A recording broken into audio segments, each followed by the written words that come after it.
Hello नमस्कार बंधु, हमारे चैनल में आपका स्वागत। हम आपको बहुत ही महत्वपूर्ण जानकारी देने वाले हैं अतिथि शिक्षकों की नियुक्ति को लेकर। अतिथि शिक्षकों को जो समस्या आ रही थी सभी का समाधान कर लिया गया है। पद भी अपडेट कर दिए गए हैं। सोमवार से फिर से अतिथि शिक्षकों की चॉइस फिलिंग होगी। ठीक है फ्रेंड्स, अतिथि शिक्षकों की फिर से नियुक्ति की जाएगी। शॉर्ट टर्म वालों की भी नियुक्ति सोमवार से प्रारंभ हो जाएगी और सभी अतिथि शिक्षकों की नियुक्ति की जाएगी। डीपीआई का कहना है और जल्द से जल्द अतिथि शिक्षकों की नियुक्ति कर ली जाएगी। ठीक है, अगले हफ्ते में क्लोज कर दी जाएगी। अगले हफ्ते में पूरी क्लोज कर दी जाएगी, सभी को स्कूल मिल जाएंगे। तो मैं पूरी विस्तार से जानकारी देने वाला हूँ। और इसमें अतिथि शिक्षकों ने अब सुप्रीम कोर्ट में जो केस लगाया है नियमितीकरण की मांग को लेकर, उसके बारे में भी पूरी विस्तार से जानकारी देने वाला हूँ। क्या कहना है रविकांत गुप्ता जी का अतिथि शिक्षकों की नियमितीकरण को लेकर, नियुक्ति को लेकर, जो डीपीआई में बात की गई है उसको लेकर क्या कहना है, पूरी विस्तार से जानकारी देने वाला हूँ और लाइव वार्ता आपको सुनाने वाला हूँ। आप वीडियो में बने रहें, वीडियो पूरा जरूर देखें। वीडियो अच्छा लगे तो लाइक करें और चैनल को सब्सक्राइब बिल्कुल ना अपडेट पाने के लिए। इसलिए मैं लाइव आता नहीं हूँ।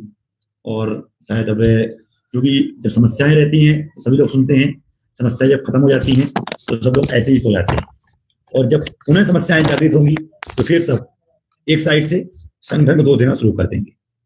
वर्तमान में लगभग सबकी ज्वाइनिंग हो चुकी है, लगभग समस्त पद भरे जा चुके हैं। लगभग अभी 2 से 2,500 पदों पर कल के बाद चॉइस फिलिंग होना शुरू हो जाएगा। कल से संकुल प्रचारकों, संस्था प्रमुखों के आईडी पर रिक्त पद को सत्यापित करने का ऑप्शन उपलब्ध करवाया जाएगा। इसके बाद चॉइस फिलिंग की प्रक्रिया शुरू की जाएगी और तीसरी चॉइस फिलिंग की करा करके तीसरी काउंसलिंग शुरू करा दी जाएगी। उम्मीद है कि अगले हफ्ते के सोमवार या मंगलवार के बाद सभी को स्कूल अलॉटमेंट करा दिया जाएगा और लगभग ये लास्ट काउंसलिंग होगी। और अगर आवश्यकता बढ़ती है तो शायद चौथी काउंसलिंग करवाई जाएगी, अन्यथा ये लास्ट काउंसलिंग करवा करके इसके बाद अब स्कूल अलॉटमेंट की प्रक्रिया को से रोक दिया जाएगा। क्योंकि आज जो खबर मिली है डीपीआई से, ये बताया गया है कि 1-2 दिन के अंदर अंदर सभी संस्था प्रमुखों के आईडी पर सत्यापन करने के लिए रिक्त पद सत्यापन की प्रोसेस को खोल दिया जाएगा। और उसके उपरांत आप लोगों को जैसे रिक्त पदों का सत्यापन होगा उसके बाद ऑनलाइन चॉइस फिलिंग की प्रक्रिया शुरू की जाएगी और ऑनलाइन चॉइस फिलिंग की प्रक्रिया के बाद स्कूलों का अलॉटमेंट कर दिया जाएगा। ये खबर थी कि अब काउंसलिंग कब होगी। जल्दी उम्मीद है कि काउंसलिंग शुरू की जाएगी तीसरी। और सबसे बड़ी समस्या जो शॉर्ट टर्म वाले परेशान थे, शॉर्ट टर्म की ज्वाइनिंग भी सोमवार से शुरू कर दी जाएगी। आज लगभग कंफर्म इस बारे में कंफर्मेशन किया गया डीपीआई की ओर से। मैडम ने भी आज यही कहा है कि हम सोमवार से शॉर्ट टर्म की प्रक्रिया शुरू कर रहे हैं और सभी साथियों को इसके लिए बधाई हो। मैं उम्मीद करता हूं कि जो लोग जहां कार्य कर रहे थे और जिस प्रकार सर ने कहा है कि जो जहां पर काम कर रहे थे उनको वहीं पर काम करने का मौका शॉर्ट टर्म में हम देंगे। उम्मीद है कि जल्दी शॉर्ट टर्म की नियुक्ति शुरू होगी और सबको ज्वाइनिंग शॉर्ट टर्म में मिल जाएगी। साथियों, सबसे बड़ी समस्या ये है कि हम और आप जब तक हमारे ऊपर समस्याएं रहती हैं तब तक हम लोग बिल्कुल दौड़ते रहते हैं, भागते रहते हैं। और जैसी समस्याएं खत्म होती हैं हम भूल जाते हैं कि हम परेशान थे। हम लोगों ने इस साल कितना हम परेशान हुए। जैसा कि मैंने आप लोगों से कहा था कि इस साल कई सारी समस्याएं उत्पन्न हुई और अगले वर्ष पुनः डीपीआई जो प्रोसेस तैयार कर रहा है उसके अनुसार अगले वर्ष समस्त पदों पर चॉइस फिलिंग की प्रक्रिया अपनाई जाएगी। जहां पे कार्यरत साथी हैं उन पदों को भी खत्म करने का प्लानिंग डीपीआई से की जा रही है। आने वाले समय पर कई प्रकार की नई चेंजेस के लिए रोज डेली बैठक हो रही है। आज भी एक बड़ी बैठक हुई थी जिसमें रिक्त पदों को लेकर के स्कूलों को किस प्रकार से बंद किया जाए, किस प्रकार से शिक्षकों की कमी को पूरा बिना भर्ती किए किस प्रकार से शिक्षकों की कमी को पूरा किया जाए, इन सबको लेकर के लगातार डीपीआई और बल्लभ भवन में बैठकें चल रही है।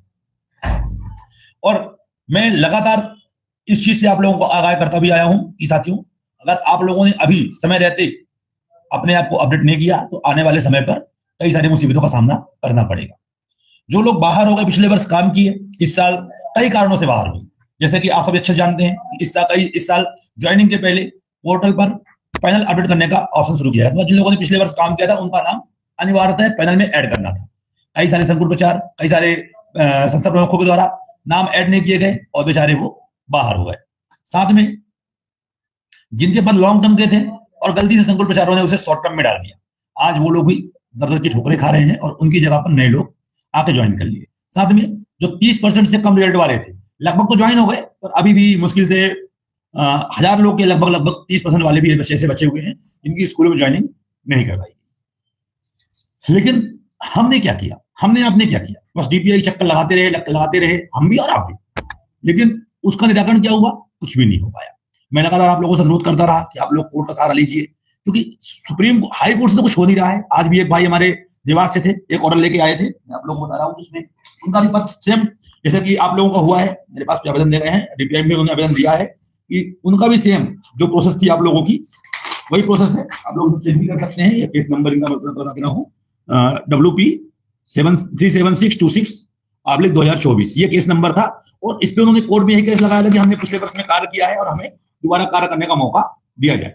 हमने बार बार बोला है इस चीज के लिए कि सुप्रीम हाई कोर्ट से आप सबको कोई भी किसी प्रकार की रिलीफ नहीं मिलता। तो हाई कोर्ट ने इसमें ऑर्डर क्या कर दिया अंत में, कि जो हाई कोर्ट ने इसमें ऑर्डर किया है, ये कहता है कि consider as the absurd submission and grievance of the petitioner, the present petition is disposed of with liberty to the petitioner to submit a fresh, delighted and comprehensive representation before referral number 2 Commissioner Director of Public Instruction, Bhopal within a period of 1 month from today।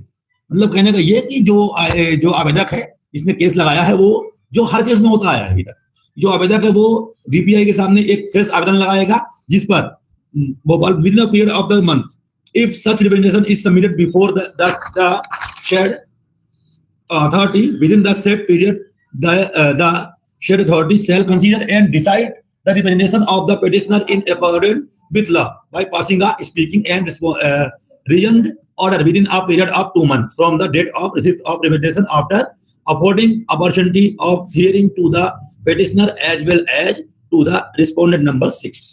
इसमें कह रहा है कि जो petitioner था वो 1 महीने के अंदर डीपीआई में अपना पत्र लगाएगा, डीपीआई नियमानुसार उसे विचार करेगा और विचार करने के बाद 2 मंथ के अंदर अंदर उसमें निर्णय लेगा। और इसके बाद अगर नियमानुसार पिटिशन नंबर 6 मतलब जो लोग जिसको वहां पे स्कूल अलॉट कर दी गई है, अगर नियमानुसार वो काम कर रहा है तो उसे काम करने दिया जाएगा। इस पे कोर्ट अपना कोई भी वो देने को तैयार नहीं है। और पहला विजन द अब्सोर्ड पिटिशन इस केस का निपटारा किया जाएगा। ये हाई कोर्ट का ऑर्डर है। अब मैं बार बार बोल चुका हूं कि हम लोग 2018 में हाई कोर्ट से हार चुके हैं, जबकि हाई कोर्ट खुद कहता है कि अतिथि को अतिथि रिप्लेस नहीं कर सकता। जहां पे गेस्ट टीचर काम कर रहा है वहां पे कोई अन्य गेस्ट टीचर अपने काम करने नहीं आ सकता जब तक कि वहां कोई नियमित शिक्षक ना आ जाए। ये कोर्ट का ही ऑर्डर था। और दूसरा ऑर्डर था कोर्ट का ही कि अगर एक बार किसी स्कूल में पैनल बना लिया गया है तो उस पैनल पे तब तक नियुक्ति नहीं होगी जब तक उस पैनल में ऐड सभी लोगों को नौकरी नहीं मिल जाती। ये हाई कोर्ट के 2 ऑर्डर थे 2018 में, जिसका हर वर्ष डीपीआई आप लोगों को हवाला देता है। वर्तमान में उन्होंने पूरी तरह से पैनल खत्म कर दिया। अब सीधे सीधे जो लोग पिछले वर्ष काम किए हैं उनको इस बार चॉइस फिलिंग करवा करके नियुक्ति दे दी, और जो लोग पैनल में थे उनसे उनको कोई लेना देना नहीं था। इस बाकी पदों पर उन्हें चॉइस फिलिंग करवा दी। सेम थिंग जो पद शॉर्ट टर्म से लॉन्ग टर्म हो गए उनमें भी यही हुआ कि जो शॉर्ट टर्म वाले थे बेचारे जो घूम रहे हैं, और जबकि वो लॉन्ग टर्म में काम करते हुए गलती किसकी है? प्रिंसिपलों की, संस्था प्रमुखों की, डीपीआई की। भुगत कौन रहा है? हमारा। एक छोटा सा सॉफ्टवेयर तैयार होता और उस पर आप लोगों को ज्वाइनिंग मिल जाती।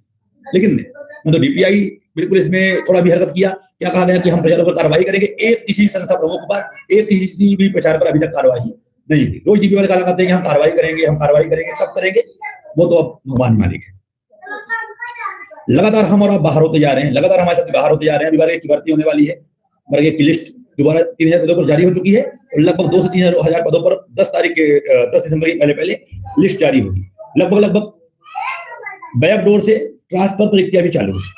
और ट्रांसफर निधि तो नहीं आई, पर लगातार रोज डेली 10 से 5 ऑर्डर हो रहे हैं। आप लोग देख ही रहे हैं, डेली हमारे स्कूल में आज 2 महीने में आए हैं ट्रांसफर करवा करके। तो लगातार मैं देख रहा हूँ कि ट्रांसफर भी बैकडोर से एंट्री चालू है। जो मंत्रियों के खास लोग हैं उनके ट्रांसफर होते जा रहे हैं और हमारे साथी लगातार स्कूलों से बाहर हो रहे हैं। शहरी क्षेत्रों में तो बिल्कुल पद नहीं बचे हैं, ग्रामीण क्षेत्रों में बचे हुए हैं। जो बेचारे 20 जो जिनको काम करना है तो 50 किलोमीटर दूर जाकर काम करो, बल्कि 200 से 300 किलोमीटर दूर जाकर स्कूलों में काम करो और तब जाकर आप नौकरी करो। अब अगर आप चाहते हो कि भविष्य सुरक्षित हो, पद बचा रहे, क्योंकि 10% ऐसे बचे हो जिनकी नियुक्ति दोबारा हो सकती है, मतलब जो अनुभवी है, लगभग लोग बाहर होते जा रहे हैं। और ये निश्चित मान लो कि अगले वर्ष अगर नई भर्ती होती है और यही हाल रहा तो लगभग पूरे पद में नए लोगों की भर्ती हो जाएगी। जो नए लोग आएंगे उनके परसेंटेज हाई हैं। मेरे पास खुद लोग आते हैं स्कूलों में, क्योंकि मैं खुद स्कूलों में काम करता हूं। तो शांत रहा यार।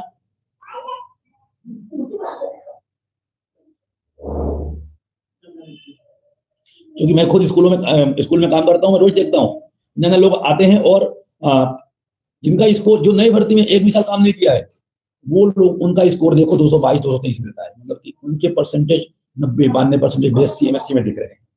तो अन्य लोगों का क्या होगा? हमारे बारे में किसी ने एक पत्र जारी किया है कि हम लोगों ने करोड़ रुपए कमा लिए हैं। भैया है, कमा लिए, धन्यवाद उनकी मुंह में घी सकता, मिल जाए करोड़ रुपए तो हम लोग क्यों घूमे? हम लोग भी बढ़िया मर्सिडीज से घूमे, फॉर्च्यूनर से घूमे, काय के लिए परेशान हो? लेकिन उनको मैं बता दूं कि आप लोग हमसे कॉम्पिटिटिव करने से अच्छा है कि आप लोग सरकार से लड़िए। सरकार में जो साथी हमारे बाहर हो रहे हैं 10 अंक, और उनको अनुभव के अंक मिल जाए तो अनुभवी लोग अंदर आ जाएं। और निश्चित है कि जब अगर अनुभव के अंक मिलेंगे तो अधिकतर संख्या में लोग अंदर हो पाएंगे, रिक्त हो पाएंगे। लेकिन नहीं, उनको इससे मतलब नहीं है। जो काम कर रहा है उसको, उसके बारे में फालतू चीजें लिखते रहो, उनके बारे में उन्हें बदनाम करते रहो। उनको काम करने से कोई मतलब नहीं, मुझे उससे कोई फर्क भी नहीं पड़ता है। उनको जो लिखना है वो लिखते रहे। मुझे पता है कि जो लोग परेशान है वो हमारे पास ही आते हैं और उनके काम भी होते हैं। 90% लोगों को हमने काम करा के दिया, तो 4% लोगों का काम नहीं हो सकते। तो अगर 100 लोगों का काम आएगा तो 2-4% लोग रुक भी जाएंगे। साथियों, जल्दी मैं दिल्ली की प्लानिंग भी कर रहा हूं। उम्मीद है कि इस हफ्ते में, कि अगले हफ्ते में मैं दिल्ली जा रहा हूं। अपना केस सुप्रीम कोर्ट का लगा हुआ है। एक बेहतरीन केस तैयार करवाया है मैंने, आप लोगों को उसका वीडियो डाला भी था, मैं दोबारा एक बार वीडियो डालूंगा, तो आप लोग उसको जरूर देखें। और उस केस को मैं चाहता हूं कि एक बार बढ़िया तरीके से उसे आगे बढ़ाया जाए। और निश्चित है कि अगर एक बार सुप्रीम कोर्ट से आप जीत के आ जाओगे तो आप सब लोगों को हाई कोर्ट से भी राहत मिलना शुरू हो जाएगी। जो लोग पिछले वर्ष बाहर हुए हो, अगर 100 लोग भी इकट्ठा हो जाओ, मैं उसके लिए गूगल फॉर्म तैयार कर रहा हूं, अगर 100 लोग भी इकट्ठा हो जाओ तो निश्चित है कि आप लोगों को सुप्रीम कोर्ट से विजय मिलनी तय है। तो उम्मीद है कि आप लोग एक बार इस केस में तैयार जुड़ेंगे और इसके बाद हम सबको सफलता जरूर मिलेगी। डिस्क्रिप्शन में लिंक दी हुई है, गूगल लिंक दी हुई है, उस लिंक को फिल करिए। डायरेक्ट मुझे मैसेज करिए कि मुझे सुप्रीम कोर्ट में जुड़ना है, और सुप्रीम कोर्ट में जुड़ने के बाद जुड़ने के लिए पूरी प्रक्रिया हम आपको आपके व्हाट्सएप में उपलब्ध करवा देंगे। जो लोग बाहर हुए हैं वो लोग भी सुप्रीम कोर्ट में जा सकते हैं। अलग से एक पिटीशन लगा के, हमने पिछले वर्ष स्कूलों में काम किया है, इस साल DPI ने हमें बाहर कर दिया। गलती प्रिंसिपलों ने किया, संस्था प्रमुखों ने किया, और सजा हम भुगत रहे हैं। साथियों, जल्दी चॉइस फिलिंग शुरू होने वाली है। चॉइस फिलिंग में कम से कम आप लोग जरूर ध्यान रखें कि चॉइस फिलिंग अब केवल वहीं करें जहां आप ज्वाइन कर सकते हैं। बहुत सारे लोग ऐसा करते हैं कि चॉइस फिलिंग दूर स्कूलों को कर देते हैं और बाद में वो वहां जाते भी नहीं है, जिसके कारण अन्य लोगों का भी नुकसान हो रहा है। इसलिए आप लोग चॉइस फिलिंग उन्हीं स्कूलों का करें जिन जगहों पर तक आप पहुंच सकते हैं। क्योंकि आप लोग क्या करते हो कि पूरे प्रदेश के स्कूलों को डाल देते हो, बाद में आपको स्कूल अलॉट हो जाते हैं और आप लोग वहां पहुंचते भी नहीं है। बहुत सारे लोग परेशान होते रहते हैं। इसलिए अब आप लोग स्कूल में चॉइस फिलिंग वही करें जो आप लोगों के आसपास का हो।